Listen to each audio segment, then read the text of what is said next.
So here we are at the Tour of the Southwest 2015, a race run just outside of Melbourne in a small town called Warrnambool. So it's a beautiful day here today. This is the Masters B grade event, and huge numbers in all the grades. There was 40 riders in this group. And this road race was a 17-kilometre circuit. We ended up doing 3 laps of the circuit, but let me tell you, it was 51 kilometres all up the entire road race, but it felt like 151 kilometres. And mainly because these roads, they're dead country roads, so they're not exactly the nicest bitumen. Although it's, pretty good bitumen, it's not the nicest, smoothest bitumen to ride on, so that sort of threw an element into it. But the major factor was the crosswinds. So it was really windy. You can't see it in this footage here, but it was really, really windy from the left-hand side of screen. And it was coming across the road. So you can see the whole group is sort of, excluding Ben, who's to my left there, everyone's in the right-hand gutter, just trying to get a little bit of shelter from the wind. So let's have a quick look at where this race was situated. So this race took place in Warrnambool, just outside of Melbourne and Victoria. So for those of you who aren't in Australia, Melbourne's right down the bottom in Victoria, and then about 4 hours drive down to Warrnambool, which is in the southwest. And it's a fantastic little beachside town in Victoria that is fantastic in summer, great surf and whatnot. And then just outside of Warrnambool, just up here to the right, it was about a 10-minute drive outside of town as the actual circuit. So a great tour. This is the website here. It's quite professionally run. It's over a Saturday and a Sunday. The ITT and the road race are on the Saturday, in the morning and the afternoon respectively. And then the criterium's running on Sunday morning, and they wrap it up by 5 PM in the afternoon. So this is the actual profile of the road race, which I recorded on the GoPros. Here's the circuit here. I think it's about a 17-kilometre circuit. It goes anti-clockwise, start, finish here. You move down St Mary's Road into a bit of a crosswind, and then up Warren Road, which is sort of a head crosswind. The wind was sort of coming from a northwesterly direction through here. Sullivan's Road's a hill, and there's a nice hill right here where my cursor is as you turn, just before you turn left onto Warrnambool Road. So that was a great place to attack, and you'll see in the video that's where Ben and I ended up attacking. But if we look at the profile, it's fairly flat. It was lumpy in sections. This hill here was a little bit tough, and certainly coming up Sullivan's Road, this section right the way up to Warrnambool Road was tough. But the hardest part about this race was the crosswinds. So it just threw a different dynamic into the race, and that was really evident coming up this climb here. It's the climb right in the middle of the course. It's marked there in the red and the green markers. So we come up that hill, and we're sort of just cresting that now. But the crosswinds here, you can see on the left-hand side, there's no trees, there's no buildings, there's no structures to sort of protect any of us from the wind. So we were copping it, the whole race, basically. And you can see here, we're just cresting that climb. There was no significant attacks. By this stage, we've got 3 guys who are away off the front. You might be able to see them just going down this hill, just in the distance. You can just see them. They're about 200 metres to 300 metres in front of us. And these 3 guys are really rolling strong turns, particularly in these conditions. The bunch, as usual, they're not organised, so we don't have a group of guys all rolling through doing equal turns. I mean, we have a bunch of guys sitting on the front, and they're chasing intermittently, but for the most part, everyone's just sort of trying to save their selves for the sprint. Now, this is the last lap. We've done 3 laps of the 17-kilometre course. We are literally, if you look up the top right-hand side of the screen, there's part of the course. We're just about to turn right into a tailwind section, and then left again into a sort of a cross-headwind section that is Sullivan's Road. Now that section there, is probably the hardest part of this course, and then you have the home straight, which is a crosswind from the right of screen. So, and that's about 5 kilometres into the finish. Now, this is a good mate of mine, Ben Dougal. So he's very, very strong rider. I was pretty much following him around the whole race just to sit on his wheel and get some protection from the wind. We turn this corner and you can see I sort of kick hard out of this corner. It's a tailwind section, this one, so I want to be at the front, having a good look at what's going on, who's attacking, see if anyone's going off the front, and just to find out if we're bringing these guys, these 3 breakaway guys, that are about 200 metres in front of us now, just to see if we're having an impact on bringing them back to the bunch. But on tailwind sections like this, you generally don't. If there's a breakaway up the road, unless you're absolutely driving it, you generally don't make up much ground on the brake. It's in the headwind sections that the bunch can make up quite significant time. It was quite a wet day. It looks like really nice weather there at the moment, but it's quite chilly. It was a wet race. There was a few showers here and there, so you can see I'm just rubbing the screen on the GoPro just to make sure there's no water on it.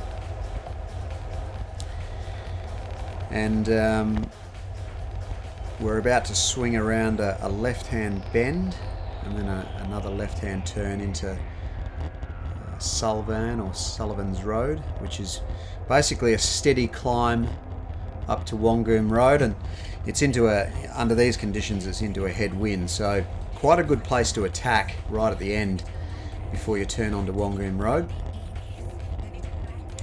As you probably know if you've watched any of my previous videos, I'm a sprinter, so I'm not exactly the time trial specialist, so I'm not very good at attacking. But at this stage I'm just trying to save myself, try to stay out of the wind, spin a little gear, and just look after myself, really.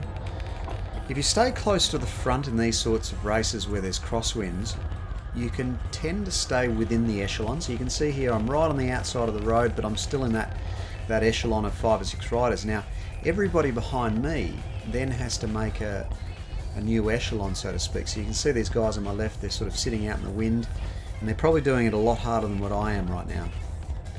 So for crosswinds, always try to be towards the front of the bunch. You can see the breakaway of 3 guys, they're up the road there. We're coming up a very slight hill here.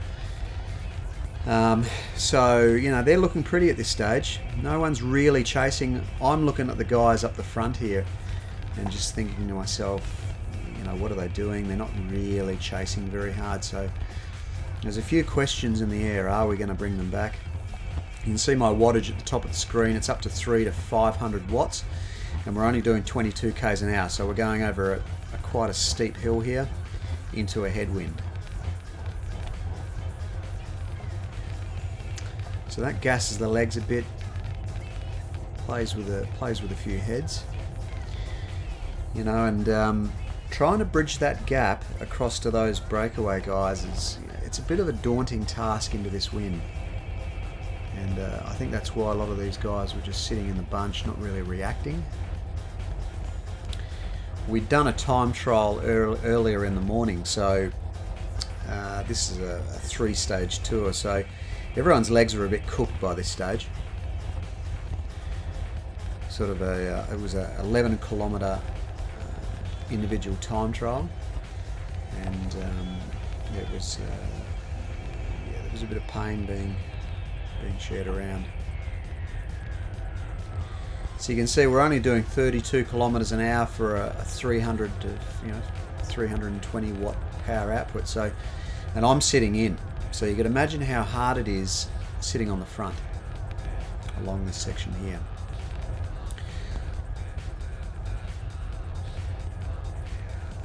Now Ben moves forward here. We're starting to come up another rise, and then all of a sudden Ben goes bang, and it was I just reacted, up to 1,000 watts, and I just jumped straight on his wheel up this hill, and I knew that this was going to hurt me because we're only doing 38 kilometers an hour, but pushing, 500 watts. So you can tell that this is quite a steep incline, and we're going straight into a headwind here. And I'm thinking, if Ben waves his arm and tries to get me to come through, I'm not going to be able to do it.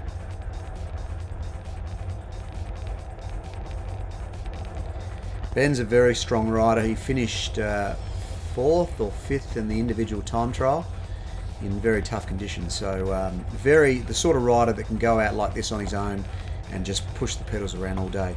He's waving his right elbow there. That means come through, do a turn. And I'm literally yelling out to him, mate, I can't. I just can't do it. If I was to come to the front right now and give him a turn, I would have got spat straight off his wheel. And this is a frustrating point here, because I really wish I had the rear GoPro camera on, because you'd be able to see the gap that Ben's put into the bunch. They haven't reacted. The bunch has not reacted at all, and there's no one on my wheel. And you can see the breakaway of 3 guys are literally 20 metres away.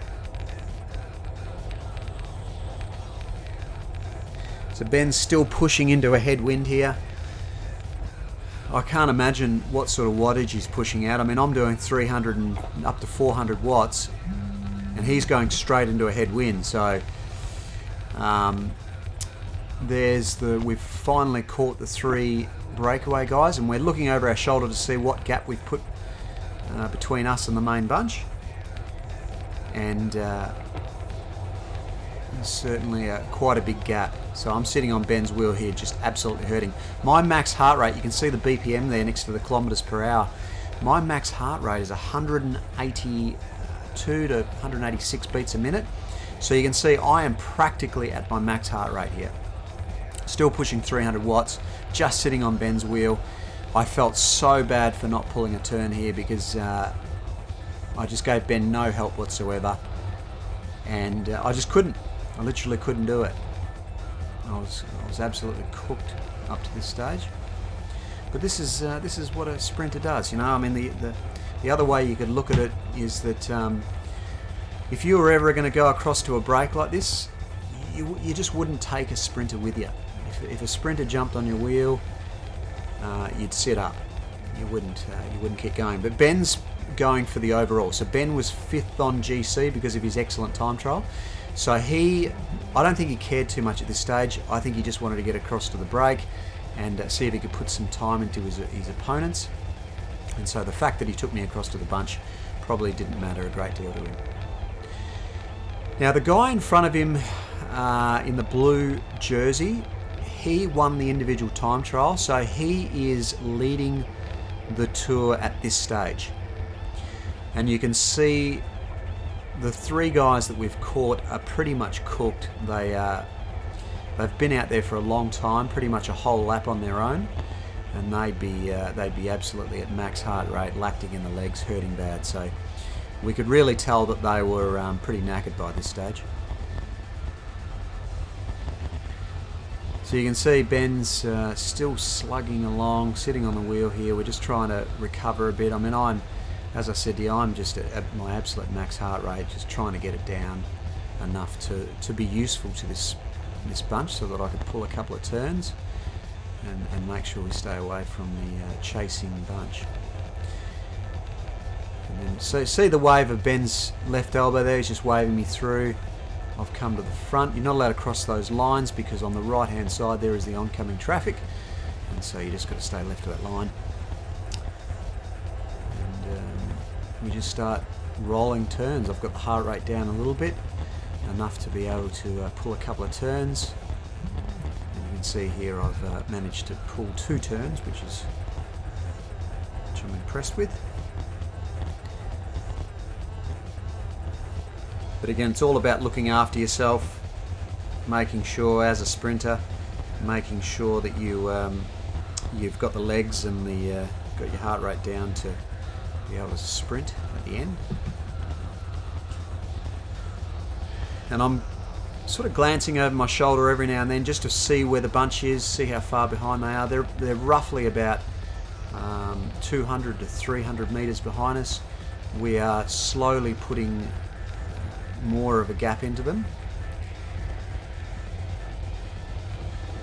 But you can see we're not exactly organised. It's not an organised rolling bunch here. We've got the wind coming from the right of screen, and it's a really strong wind. I mean, we are, it really doesn't show it in this video footage, but we are copying a really strong breeze from the right. So we're all trying to get as much cover as possible. It's hard yards pulling turns here. So again, my heart rate's back up again, 174. So this is all about heart rate management. I'm trying to sort of pull turns enough to stay away from the main chasing field, but at the same token keep myself fresh enough for the sprint at the end.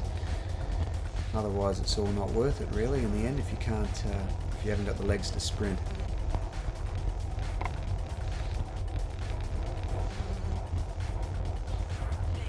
So the Druin guy, the guy in the blue shirt, he's having a bit of a rest. He's sort of waved me through.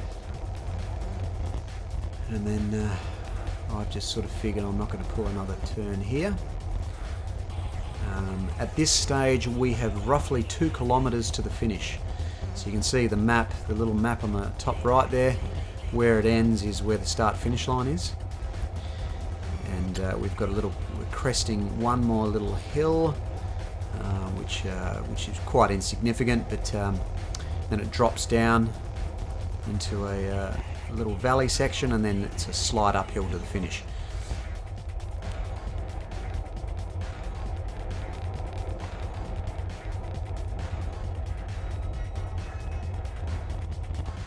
So you can see the cadence Ben's been pushing here. It's quite a high cadence. It's good cadence. You don't want to be pushing too big a gear because then you get too much lactic acid build up in the legs, and he won't be able to sprint for the sprint finish. So we've got 1 kilometre or so to go to the finish. Coming up to the crest of that little, the final little hill before we dip down past the cafe on the right hand side.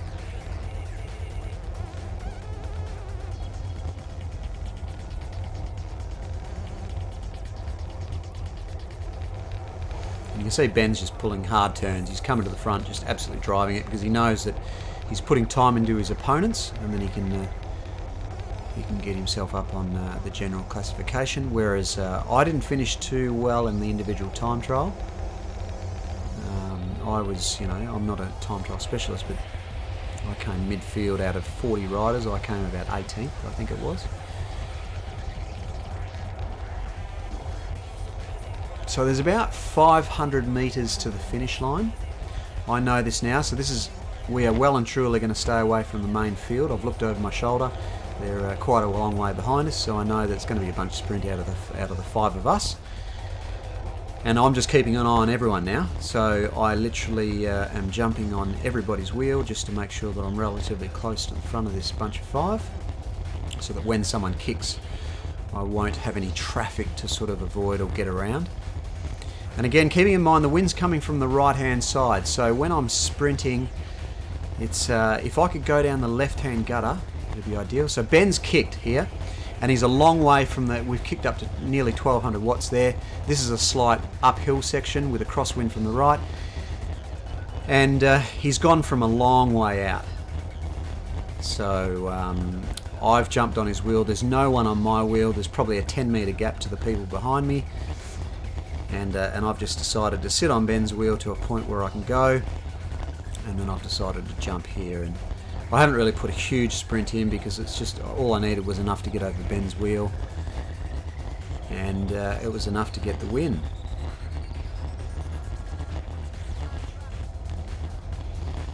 So in all reality, I think in retrospect, look, it was a great win. And I'm a sprinter, so this is what we do as sprinters. But really, Ben deserved that win. The way he went across that gap was so strong, and I really owed that win to him. I mean, had I not, there's no way I would have got across that bunch on my own. So yeah, very, very strong rider. So yeah, and the heart rate's still pumping. So yeah, that's just a bit of an insight into road racing for the newer riders. A few little tips and tricks there. If you get something out of it, let me know in the comments below. And don't forget to like and subscribe to the channel, and hopefully we'll do a few more of these videos, providing I've got the time. Alright, until next time.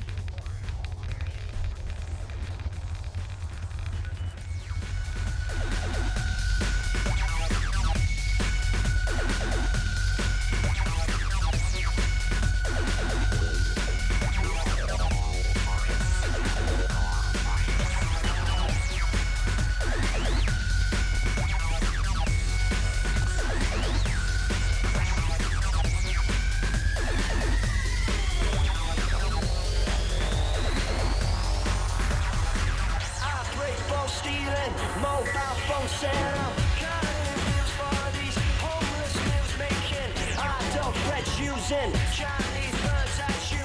Load my head with a grateful dead singing. I break bone stealing.